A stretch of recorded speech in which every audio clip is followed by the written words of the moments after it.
Sus guantes se guardaban en cofres, envueltos en tela para que no quedara olor. Ninguna costurera aceptaba remendarlos. La tela se rompía como si estuviera impregnada de ácido y quedaban marcas marrones y verdes en el interior. El médico de la corte anotó en su diario: cuando le quitaron el guante izquierdo, la piel de los dedos medio y anular quedó dentro. La reina no gritó. Solo preguntó si faltaba mucho para la misa. Se trataba de Helena de Valois, reina de Francia y última esposa de Carlos IX. Una mujer de la que todo el cortejo hablaba en voz baja desde principios de septiembre, pero cuyo nombre nadie pronunciaba en voz alta. Su cuerpo comenzó a descomponerse en vida, y ni siquiera sus confesores lo ocultaban ya. No aparecía en la casa, no recibía a los embajadores, no tocaba al rey, pero cada semana, a una hora determinada, la llevaban al altar de la misa, donde se sentaba con el rostro inmóvil, apretando un pañuelo y rezando para que el olor no se escapara.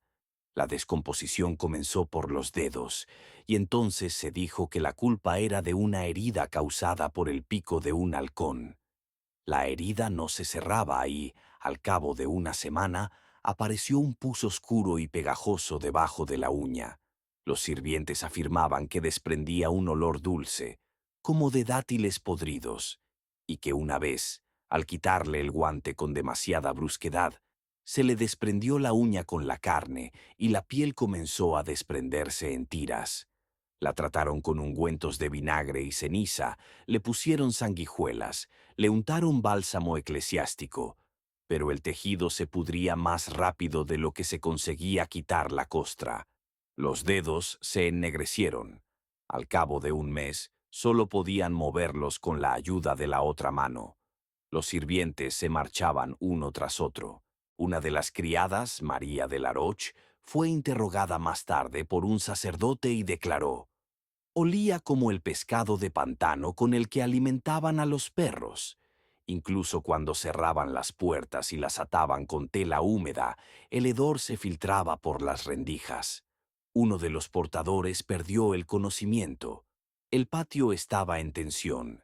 El rey pasaba cada vez más tiempo con su favorita, la señorita de Saint-Clair, y los médicos de la corte discutían si se podía seguir mostrando a la reina en público. El viejo duque de Bretaña, aliado de los Guise, que tenía aspiraciones a la regencia en caso de fallecimiento de Helena, estaba especialmente preocupado. No ocultaba su irritación. Si su cuerpo se descompone en la catedral, será una señal. El pueblo lo interpretará como un castigo por toda nuestra sangre.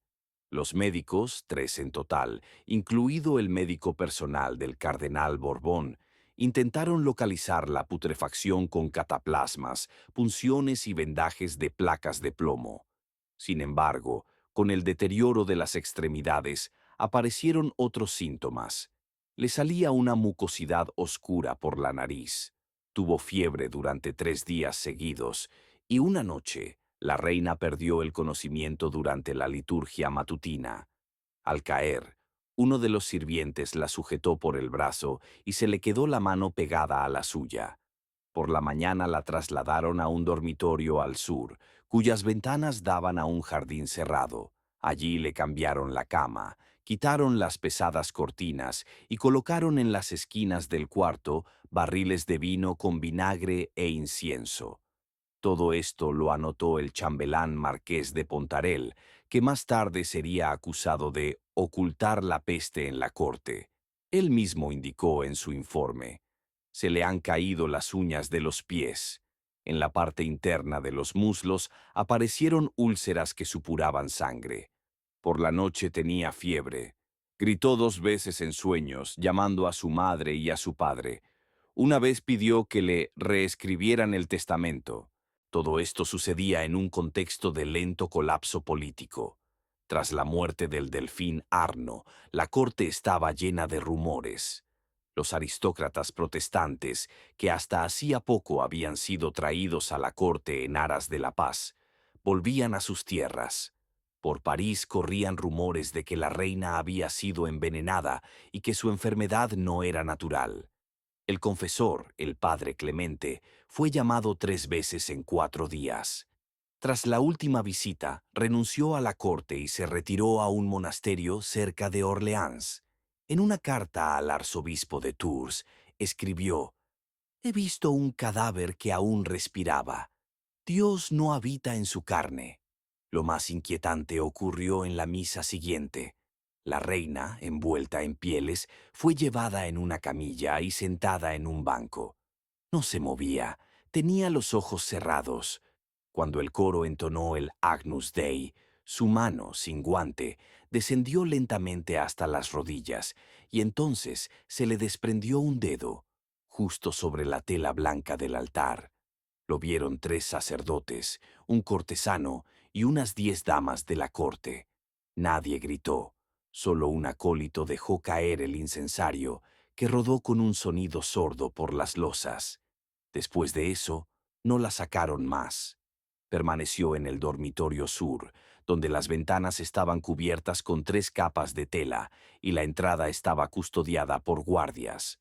Los médicos sugirieron amputar las partes muertas del cuerpo, pero debido a la falta de fuerzas y al alto calor, Elena no recuperaba la conciencia durante más de unos minutos.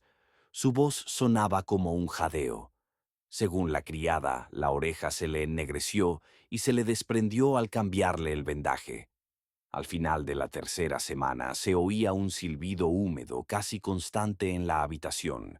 Pusieron paja y trapos empapados en vinagre debajo de la cama, pero había que cambiarlos 5 veces al día.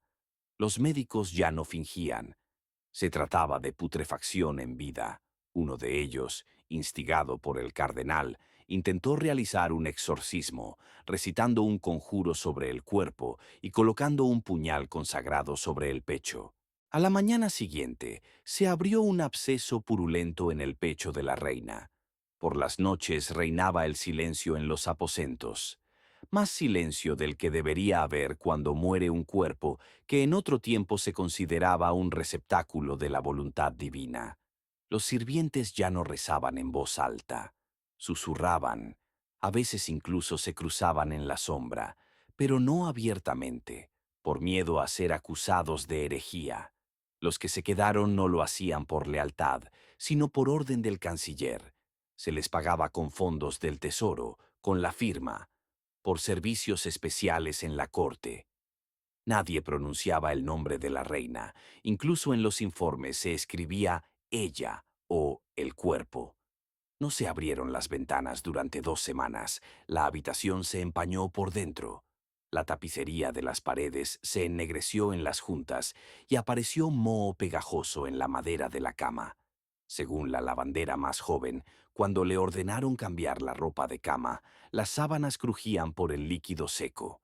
La orina y el pus se absorbían en las almohadas y se escurrían por el colchón hasta el suelo, donde se extendían en manchas pegajosas. Los suelos se rociaban con vino, luego con vinagre y luego se fregaban con tiza. Pero el olor no desaparecía. La reina no se movía. Después de desmayarse en la misa, no pronunció ni una sola frase completa. Tenía la boca seca, los labios agrietados y la lengua tan hinchada que, según el médico Darbus, sobresalía entre los dientes y le impedía respirar. La alimentaban con una cuchara, primero con infusiones de amapola y luego con vino diluido con clavo. A veces vomitaba. Una vez vomitó un coágulo negro en el que encontraron 2 dientes que se le habían caído. Esto quedó registrado en el informe médico del 4 de octubre. En su cuerpo seguían apareciendo manchas negras, que no eran sarpullidos ni úlceras, sino hematomas oscuros, como si la piel se estuviera agrietando desde dentro. Intentaron perforarlas, untarlas con pastas de ceniza y miel, pero el pus volvía a salir, acre, con olor a leche podrida. El muslo derecho era el que más sufría. Cuando le quitaban las vendas, la piel se desprendía a trozos. De allí, según testificaron las criadas, salían gusanos blancos como de un cadáver.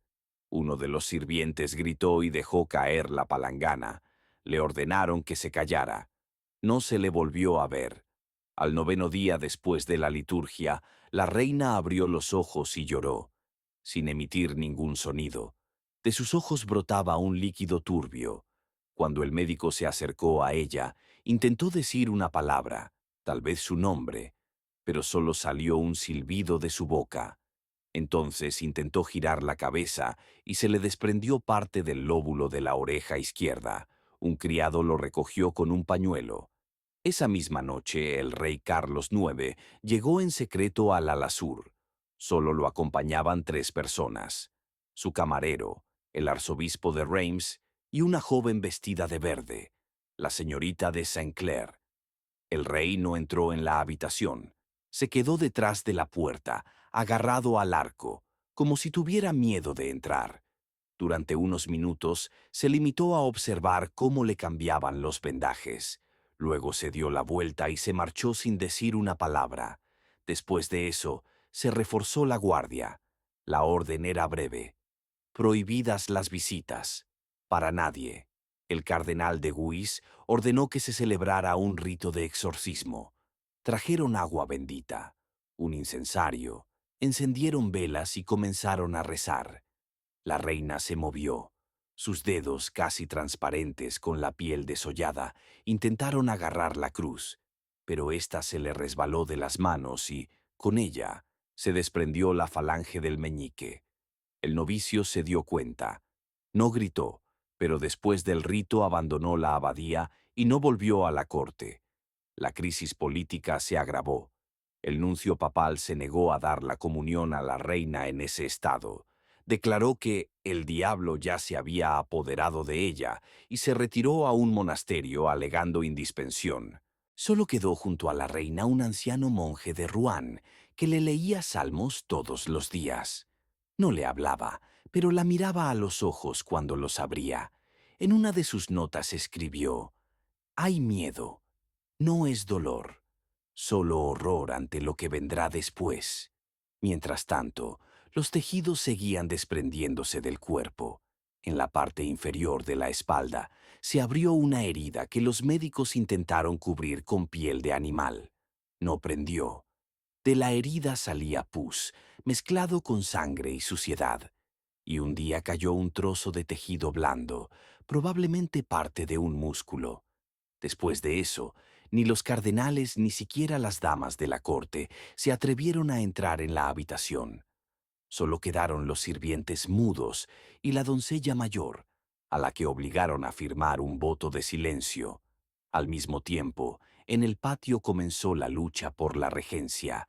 El duque de Anjou, al enterarse del estado casi cadavérico de la reina, comenzó a recoger firmas para un manifiesto en el que se afirmaba que, en caso de fallecimiento sin entierro legal, el trono podría quedar maldito. En respuesta, el canciller emitió un decreto en el que afirmaba que la reina estaba viva, aunque sufriendo, y que se le debía respeto y protección. Esto dio lugar a rumores de que el cuerpo llevaba mucho tiempo muerto y que sus aposentos estaban custodiados por vendas vacías. En este contexto, toda la corte real comenzó a abandonar el Louvre. Los embajadores se marcharon, los cardenales a sus abadías y las damas de la corte a sus provincias. Francia se sumió en el silencio. La iglesia guardó silencio. El tiempo empeoró. Una noche comenzó a llover y la lluvia golpeaba las ventanas del dormitorio donde, según todos los registros, la reina llevaba 3 días sin moverse. Solo cuando un líquido comenzó a salir por debajo de la puerta, los guardias se decidieron a entrar. Lo que vieron se describió más tarde en un informe como algo que se parecía a un cuerpo femenino, pero sin signos de vida, con partes separadas y signos de descomposición. En ese momento, su pierna derecha ya se había separado del fémur. El pecho estaba abierto, probablemente por su propio peso. Uno de los ojos estaba reventado. El otro estaba abierto. El traslado del cuerpo de la reina no estuvo acompañado de oraciones, sino de silencio. Ningún sacerdote bendijo el traslado ni roció los restos. Por orden del canciller, se cerraron las ventanas de todo el ala sur y se bloquearon las escaleras. La procesión, si es que se le puede llamar así, estaba formada por 4 sirvientes mudos y un guardaespaldas mayor. El cuerpo fue transportado en una lona impregnada de aceite, enrollada para que los jugos no goteasen al suelo. Las sábanas en las que yacía no se podían lavar, por lo que fueron quemadas la víspera en el patio. Según el informe del archivero real, el cuerpo no podía ser identificado sin los sellos. La piel se había desprendido del rostro. Los párpados se habían deslizado, como si se hubieran borrado. El cabello quedó sobre la almohada. Cuando intentaron levantarla, se le desprendió el hombro izquierdo.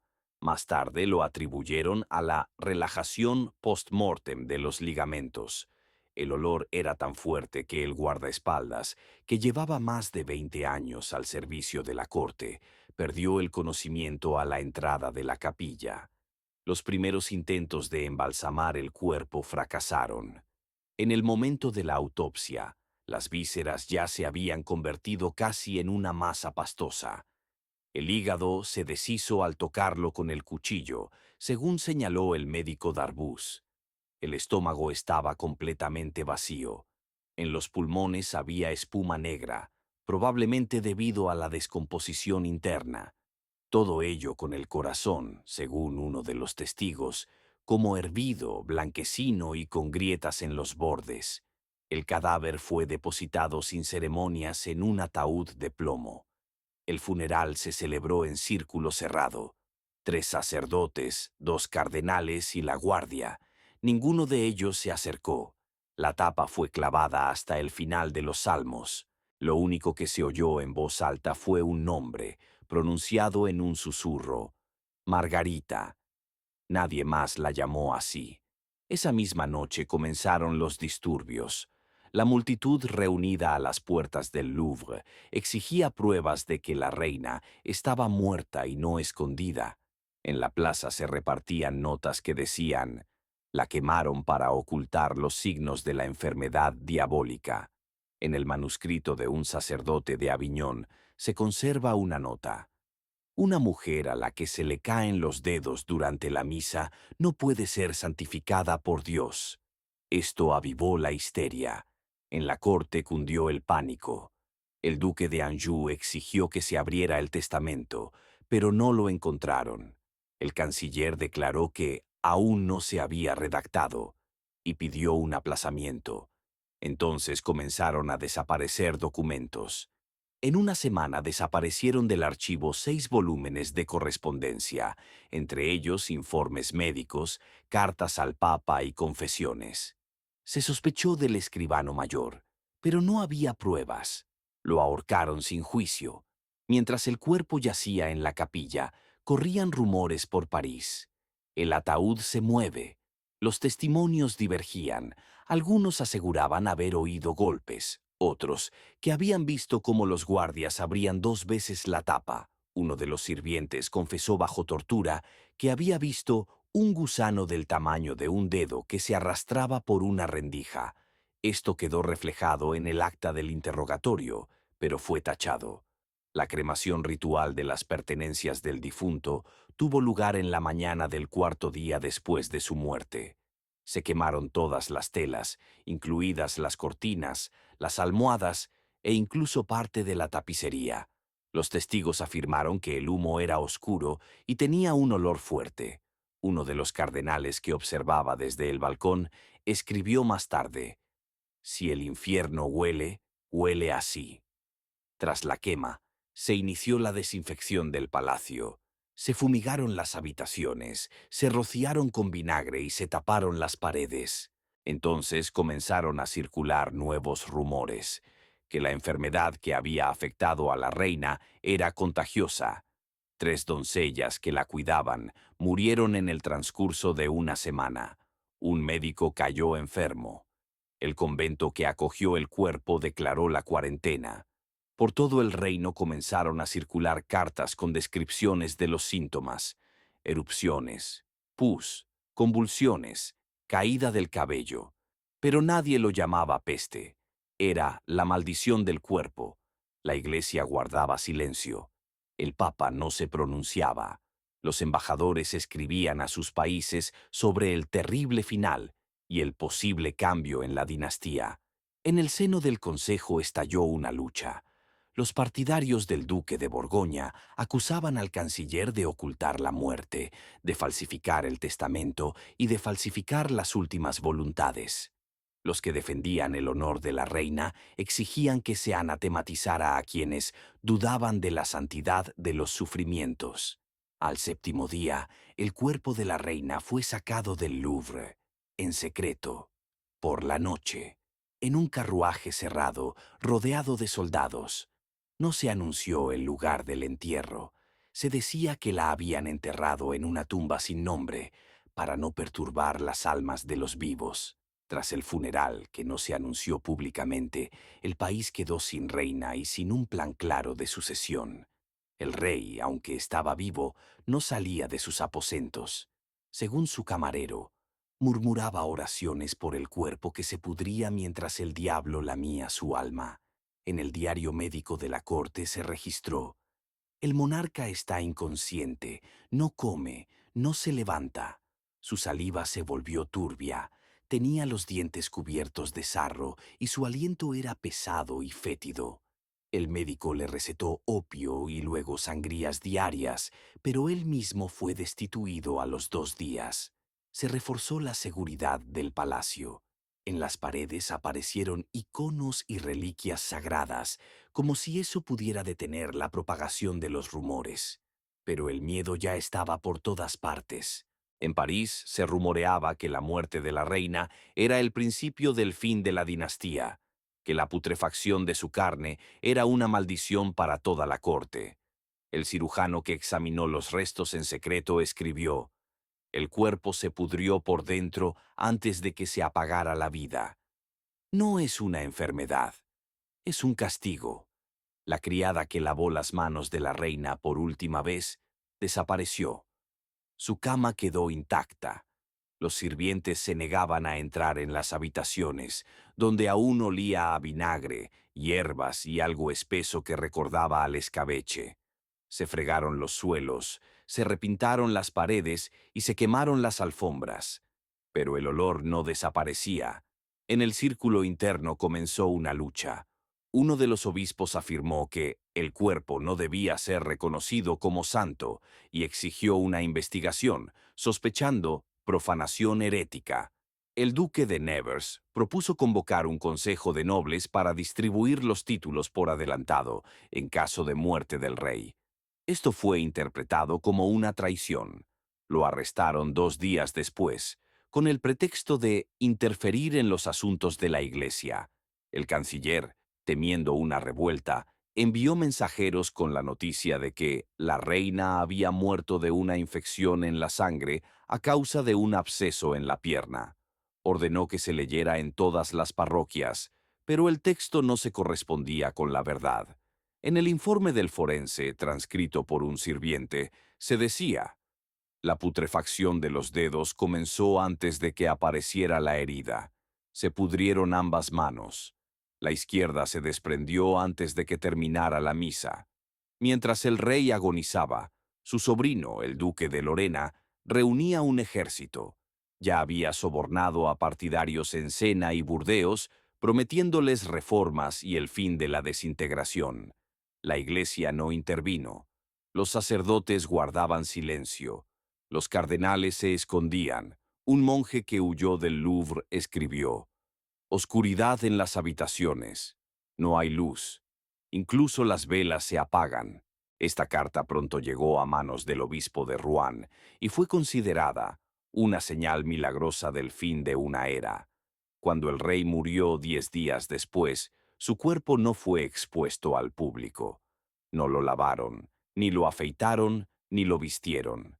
Se decía que tenía llagas en el pecho de las que salían gusanos. Tenía los oídos ennegrecidos. La lengua estaba hinchada y el vientre tan abultado que no podían cubrirlo con la ropa. Los sirvientes lo envolvieron en lienzos y plomo, como si fuera un impío. Ningún sacerdote se atrevió a acercarse a menos de 5 pasos. El entierro se celebró por la noche, sin cantos, sin campanas. sin llantos. Tras la muerte del monarca comenzó lo que todos temían. La familia se dividió. Unos apoyaban al duque de Bretaña, otros a la viuda del hermano del rey y otros al obispo de Tours, que prometía devolver la luz y la santidad. Los pretendientes eran 7. El país se dividió.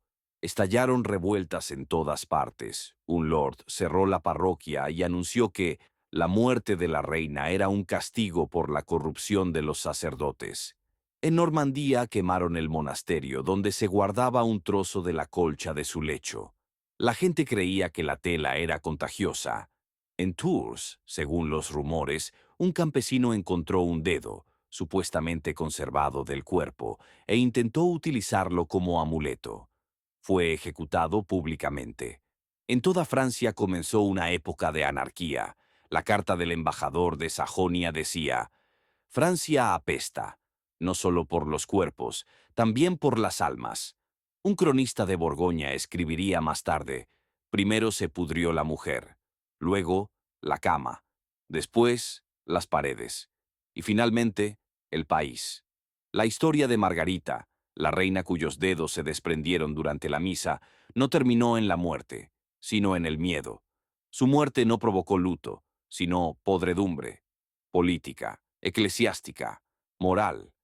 Durante una década nadie se atrevió a rehabilitar su nombre, y solo en las crónicas del monje Thibaut de Poitiers hay una frase: aquellos que temían el olor del cuerpo deben temer su propia alma.